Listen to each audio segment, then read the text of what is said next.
दिगलू नाके पर एक ज़ईफ जोड़े को रिश्तेदारी के नाम पर चूना लगाया जा रहा है। जोड़े ने मीडिया को जानकारी दी कि बिना इजाज़त उनकी जायदाद की बड़े पैमाने पर खरीदो फरोख्त की जा रही है। शेख अब्दुल रहमान बिन अबू बकर चाउश और उनकी अहलिया गौसिया बेगम मोहम्मदिया फंक्शन हॉल की बालाई मंजिल पर रहते हैं। ये फंक्शन हॉल हमीदिया कॉलोनी खिजवे नगर के दबकपुल इलाके में वाक़ है। ये जोड़ा लावल्द है। इन्होंने दावा किया है कि मोहम्मदिया फंक्शन हॉल के अलावा दिगलू नाके पर वाक़ एक शॉपिंग कॉम्प्लेक्स और ब्रह्मपुरी सर्वे नंबर 26A में 3 एकड़ अराजी इनकी मिल्कियत है। शेख अब्दुल रहमान और उनकी अहलिया का इल्ज़ाम है कि उनकी ज़ईफ़ी और लावल्द होने का नाजायज़ फ़ायदा उठाते हुए इनके बाद रिश्तेदारों ने इनकी जायदादों पर गासिबाना कब्जा करना शुरू कर दिया है। इन गासिबीन ने माजी में मोहम्मदिया फंक्शन हॉल पर भी कब्जे की नाकाम कोशिश की थी। इनकी बुरी नज़र दिगलू नाके के कॉम्प्लेक्स पर भी है।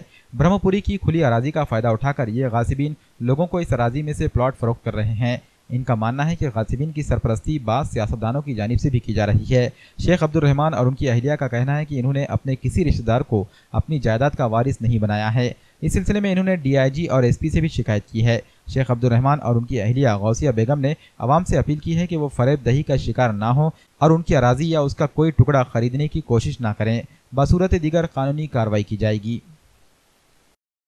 ये आवाम से मेरी अपील है, मेरी जायदाद के झूठे ही बेनामे बना लिए और परस्पारे मेरे उसको अपने नाम से ट्रांसफ़र भी कर लिए, PR कार्ड भी बना लिए उसका, और PR कार्ड बना के ये लोगों ने जायदाद दूसरे को बेच दिए। और दूसरे कोई और नहीं, अदर नहीं है, हमारे मुकामी कारपोरेटर है। और मैं वो कारपोरेटर को चाहिए कि हमारी मदद करना। कारपोरेटर को चुन के इसलिए देते कि वो हमारी मदद करना और हमारे कोई मसले है तो उलझाना। ये कारपोरेटर मसले सुलझाने के बजाय उलझा रहे, जायदाद हड़प करने में लोगों की मदद कर रहे। नहीं बना के दिया। और क्यों बना के देंगे? मेरे को कोई औलाद नहीं है। एक बात बता रहा हूँ, मेरी जायदाद ही मेरा आसरा है, मैं कैसा दूंगा किसको? हाँ अच्छा, मैं इनको दे के क्या भीख मांगते जाऊँगा? अच्छा, एक ही जायदाद का नहीं, मेरी सब जायदाद का बना लिए। कॉम्प्लेक्स में परभारे हिबानामा बना के भेज डाले उसको। हालांकि कोर्ट में केस चालू है। मदद लिया पुलिस प्रशासन साहब को, मैं जाके बोला, जाके बोलने के बाद उन्होंने एक 420 करे उनके ऊपर, एक नहीं 3 420 करे वाले हैं उनके ऊपर।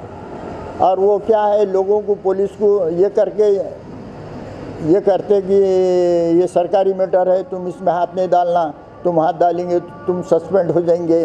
तो पुलिस वाले पीछे हट जा रहे।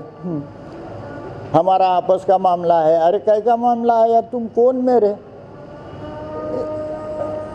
ऐसा ये लोग 420 का काम कर रहे। ये मेरे साले के बच्चे, अच्छा मैंने इनके ऊपर बहुत एहसान करा। अब मेरी प्रॉपर्टीज में ये शादी खाना है एक, और नाके पे कॉम्प्लेक्स है, और यहाँ ब्रह्मपुरी में ज़मीन है 3 एकड़। ये सभी प्रॉपर्टी के नाम सभी के बना लिए और सभी को बोलते फिर रहे कि फूफू ने हमको दे दिए, फूफा ने हमको दे दिए, उनका औलाद नहीं है, हमीज मालक है, हमीज बेचने वाले और लोगों से धंधा कर रहे, और उसमें कारपोरेटर मदद कर रहे, मुकामी कारपोरेटर। मेरी लोगों से यह अपील है कि इसमें हाथ ना डालें मेहरबानी करके, क्यों तो उसकी सारी जिम्मेदारी वो लेने वाले के ऊपर ही आयद होंगी। मैं गुजारिश करता हूँ पब्लिक से, क्यों तो पहले से कोर्ट में चालू है केसेस, और ये लोगों कोर्ट की परवाह ना करते हुए, फैसले अपने माफिक होते हुए भी, कोर्टों की परवाह नहीं करते हुए भी बेच डाले दूसरे को। नाम गौसिया बेगम है और मैं शेख अब्दुल रहमान की बीवी हूँ।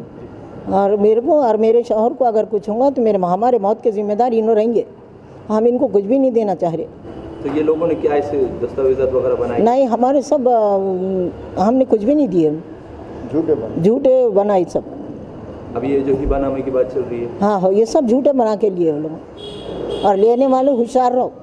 ये लोग हिबानामा मेरे बगैर इजाज़त बना के कर रहे ये सब। हम किसी को देना नहीं चाह रहे, ज़िंदगी में भी नहीं, मौत के बाद भी नहीं। इनसे कोई हमारा लेना देना नहीं।